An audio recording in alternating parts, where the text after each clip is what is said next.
Today I thought I'd jump on and make a video to help other people that are going through something similar to what I'm going through. I have brain surgery coming up in the next couple of weeks, and I've been preparing myself and my home and my finances for that major undertaking. I've come up with a checklist that I'm going to share here today of the things that I'm doing to stay busy, stay productive, and to get myself and my home ready for a major surgery. In my case, it's brain surgery. In your case, it may be something else, but anything that's going to take 1 to 2 months of a serious recovery, I think this would also be applicable to. So number one is to set up a cozy resting spot. Make sure you have lots of pillows to prop yourself up. Make sure you have blankets that you can add so that you're comfortable. But you want someplace cozy that you can rest, sleep, and relax after surgery. So that's number one, is a cozy rest area. In my case, it's going to be my bed.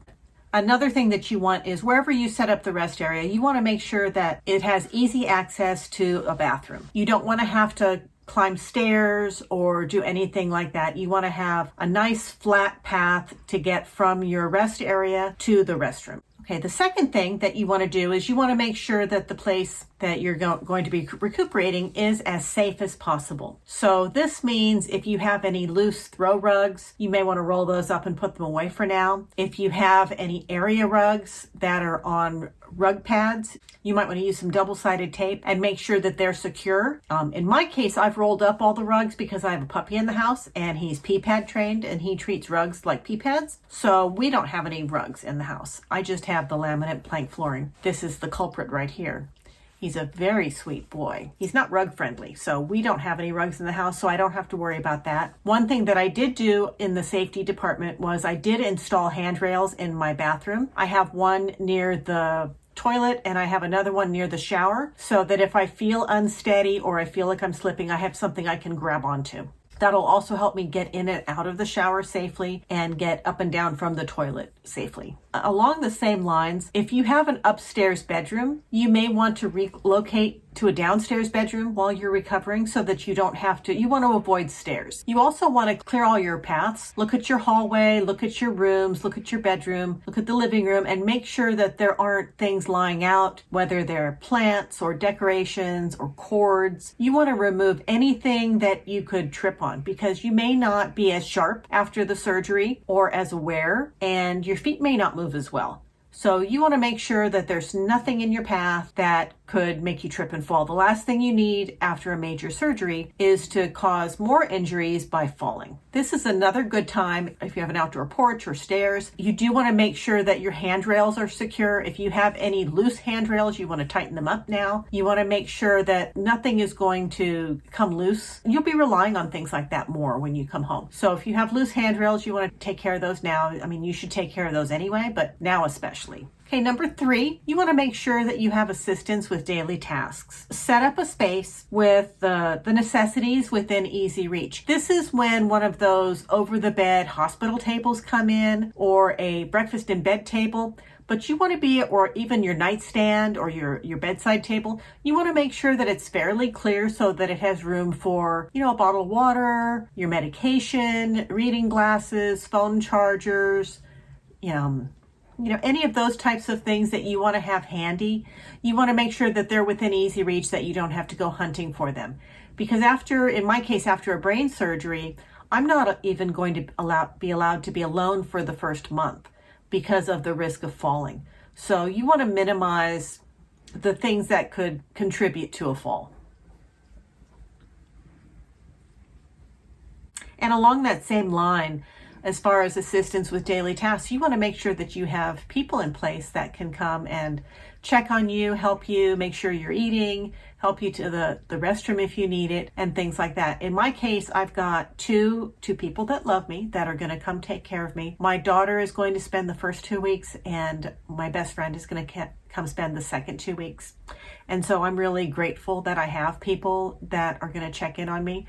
Otherwise, I'd have to hire a caregiver because it's just not safe to be home alone. And I don't want to end up on the floor. Number 4 is you want to make sure that the temperature is comfortable. You're comfortable comfortable so that you can rest and get the healing that you need. If you need extra blankets, cozy pillows, fuzzy slippers with grips on the bottom, you want to make sure that you're warm enough. In my case, it's a winter surgery, so I want to make sure that I'm cozy. Number 5 is, if you can, prepare some of your meals ahead of time. I've been making a little extra when I cook at night, setting those meals up in the freezer. And I was also checking the grocery sales this week, and a lot of frozen foods were on sale this week, so I picked up quite a few extra prepackaged foods for my caregivers and myself. I've got about 10 meals in the freezer right now that I've made, and I've ordered 10 or 15 additional meals that I'm going to pick up today, and I'm just stockpiling slowly over the next few weeks extra prepackaged meals so that they don't have to worry about making fancy meals or anything like that for me, and so that I have things that I like on hand. You want them to be easily digested. Your digestive system after surgery can be a little wonky, so you don't want things that are too spicy or really hard to digest, because you may have constipation or diarrhea because of the medication in your system and just the shock of surgery. Preferably things that will help your gut bacteria, because if you have a healthy gut bacteria, that helps have a healthy brain. So you want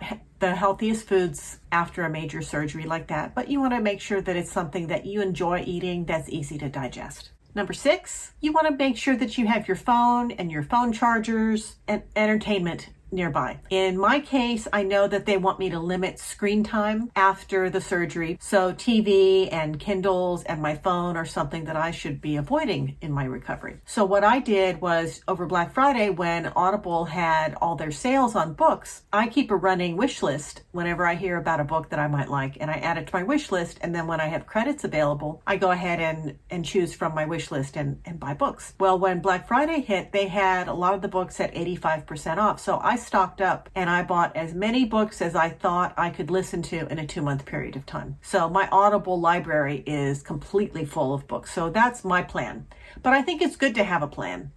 You may not have screen time limited like I did. You might want to make sure you have a TV nearby, or, just a phone charger or your laptop or something like that. But when you're feeling better, you'll want to be entertained in some way. I know I'm going to get stir crazy, but I've also heard that it's very common to be very sleepy after a surgery. Don't be surprised if you just want to sleep all day for the first few days. I hear that that's normal, and I'm anticipating that, and I plan on having some books to listen to when I'm done with the sleeping phase. Then number 7, make sure you have a good support system. I have numerous friends and neighbors that have offered to pitch in and help after my surgery. This is not the time to be stoic and to go it alone. A lot of my friends have asked me, they said, how do you have so many people volunteering to help you?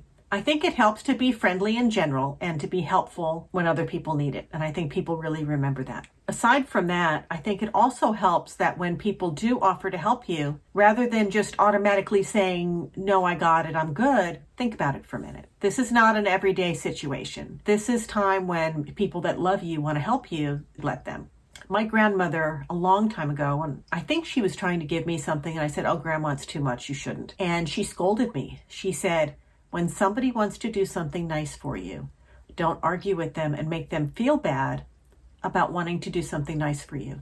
She said, the correct answer is thank you. She said, and let them do something nice for you. She said, because it does something for them. When someone is trying to help you and you let them help you, you're letting them feel good, because it's a wonderful feeling to help somebody in need. I always remembered that. And I've been thinking about that lately. And I've been thinking, if people are generous enough and kind enough to want to help you, if you don't need the help after a brain surgery, when would you need it? We all need each other. And now is not the time to try and do everything on your own and to act like you don't need help and to end up on the floor and not being able to get up. I've had neighbors who did that when I would go to check on them, and they didn't want anybody to help them. They didn't want to be a burden. Instead, we'd have to call the ambulance and the fire department to come help them get up off the ground. If you have people that are offering to help you and they're serious about it, now is the time to say thank you and to give them a hug and tell them that you love them. That's what I'm doing. Number 8 is probably the most important thing on the list. This one is to follow your individual medical advice. I'm not a doctor. I'm not a nurse. I am not medical staff at all.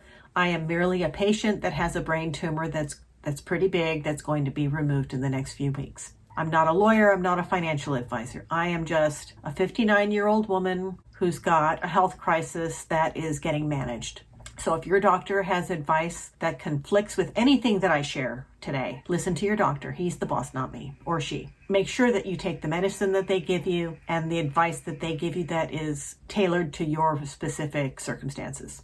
Number 9 is, if you have follow-up visits, to go to them. I know that after my surgery, my doctor, my neurosurgeon, has already told me that 2 weeks after the surgery, I'll need to go back and have my stitches looked at and my staples removed. I know that I'm going to have the back of my head shaved, so I'm probably going to cut off a lot of this soon so that he doesn't have to deal with all of this. But I do know that a good part of the back of my head is going to be shaved, so my hair is going to be pretty funky for a while. But you know what? Hair grows back, and I need a healthy brain more than I need a full head of hair. So I'm probably going to cut it to here in the next couple of weeks before surgery, and then let him do what he's going to do in the back and just deal with it. You know, I will be going to my follow-up visits, and I will be seeing him a couple weeks after the surgery to get the staples removed and to be evaluated. I'm going to continue doing what I've been doing, and that's to follow his instructions and go to all my appointments. Number 10 is, if you need mobility aids, some of those are going to be prescribed to you when you leave the hospital. I know that I've taken care of people that are post-surgical before, and yet generally when they discharge you from the hospital,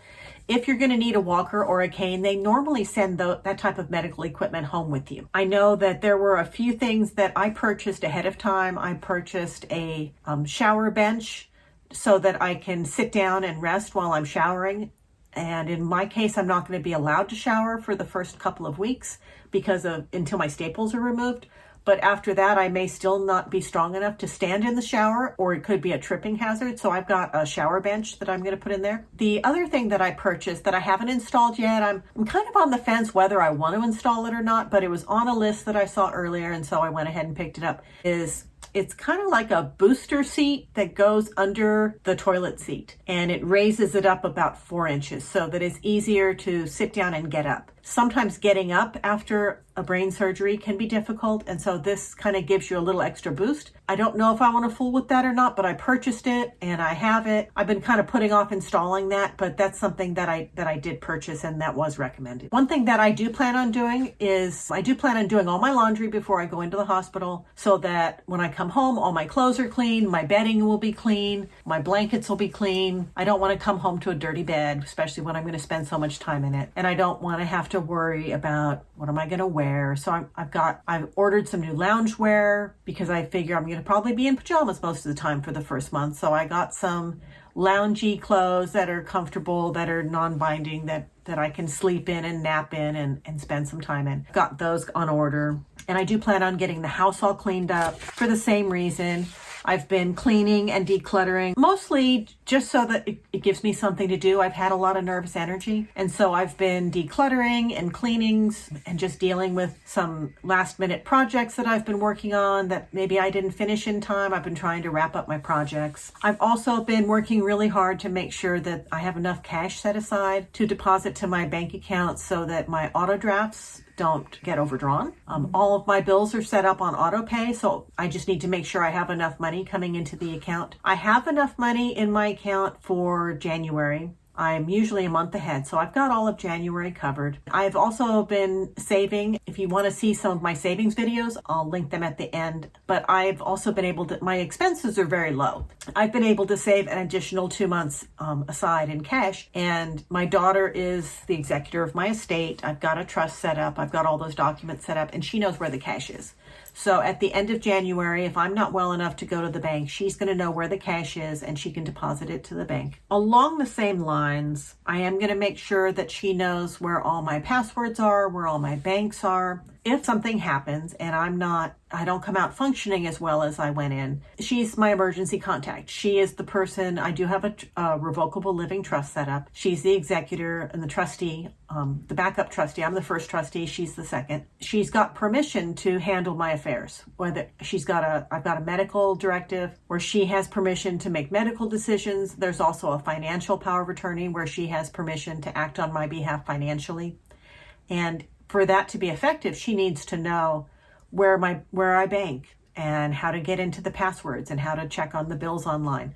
And so those are things I'm going to go over with her before I go to the hospital. And these are conversations that I've had with her over the years. This is not the first time we're having these discussions. We started talking about this when my mother got sick, that's when I set up my trust. My mom set up her trust and I set up mine at the same time, because it's just something, if you have assets and you have heirs, it's something you need to have set up, because you never know when those things are going to come into play. And so I've always had these open conversations with my daughter about estate planning and things like that. So she's not shocked by these types of conversations. They're commonplace to her. You know, she has children, and so she knows that you have to prepare and you have to be ready and you have to have these conversations. I have all my documents set up already, all my estate planning documents. If you haven't done that, I would strongly recommend that, whether you have surgery or not. If you have assets and you have heirs, then you need to have that set up so that the state doesn't, put your estate into probate. I've already done all of that. It's just a matter of showing her again, once again, where it is. And usually when she comes to visit, if I've moved anything, I tell her and I just say, the trust paperwork's over here. The other thing that I did was I also made a list. I mentioned earlier that I have a lot of friends and neighbors that have offered to help.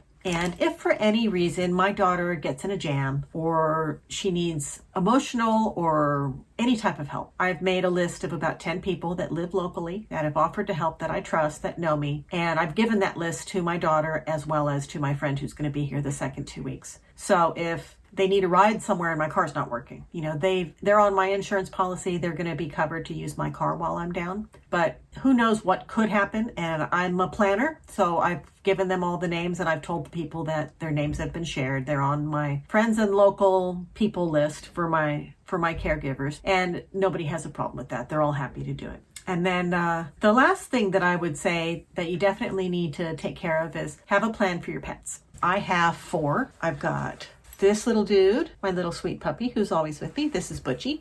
If they need walks or they need help being cared for, you may not be able to do it. You may normally have no problem with things like that, but after a brain surgery, you're not allowed to bend over. So I'm not allowed to scoop poop or to feed them. On the list of things, it said to have everything at waist level or higher, because you're not supposed to have your head lower than your waist. So my caregivers are going to take care of my pets. In the event that things go horribly wrong and I don't make it through surgery, I have a plan for who gets my pets. And my daughter has promised that she would probably keep Betty. She'd find a good home for Butch. Her grandmother would probably take the cats. I've got a plan for my pets. We've had that conversation. My daughter's in charge of making sure everybody has a home and nobody ends up at the shelter. So those are just conversations that you need to have before you go into the hospital. And I've had these conversations. Because I've had these conversations over the years, as things change, I have these conversations again. It makes the conversations easier to have. And so if you've never faced your mortality and